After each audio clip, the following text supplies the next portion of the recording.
Romania goes to the polls on Sunday to choose a new president in the midst of great political instability. Just before this election, the brand new government of Prime Minister Ludovic Orban survived a confidence vote, but the political uncertainty may continue. Among the political fights, the figure of the current president, Klaus Iohannis, stands out. Polls give him around 45% of the vote. Iohannis started his political career in 1990, but it was not until 2009 that he jumped into national politics. In 2014, he was elected president. He is one of the main supporters of the strategic alliance with the US. For many Romanians, he symbolizes a different way of making politics. If there is a second round of voting, 3 candidates could challenge Iohannis. First is the actor Mircea Diaconu. He is running as an independent, trying to attract the more traditional electorate. The last polls gave him more than 15% of the votes.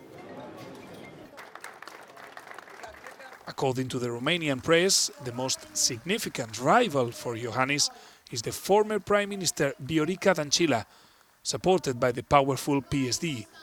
However, her chances could be damaged by a strong anti-PSD sentiment among the electorate. That would not be a problem for Dan Barna, 3rd or 4th in the polls, as his supporter base overlaps Iohannis. Both address mainly the anti-PSD electorate. Oscar Valero, Euronews. Kit Gillett is a journalist based in Bucharest, and he joins us live now from the Romanian capital. Morning to you, Kit. So just talk us through the process, because it's widely assumed that the incumbent is going to secure those votes, but it's not a total shoo-in, is it? No, so we had this first round on Sunday, and as you mentioned, the polls really show that the incumbent Klaus Iohannis is very likely to make the second round. No one thinks or very few people think he can win in this first round, get a majority of the votes, but he's polling very strongly, around 40%.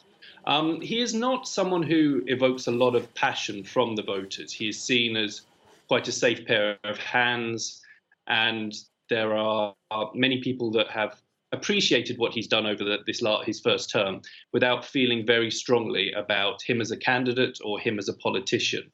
But as you said, he is polling strongly, and he is very likely to be one of the 2 people who makes it to the second round. The main drama of this first round is actually the battle for second place, to work out who will be his opponent. There's been significant political upheaval in Romania. Even just in the last week, we had the vote of no confidence on Monday in the Prime Minister, and now they go to the polls this weekend for a new president. Might the end of this week mark the start of a more governable, more stable Romania? No.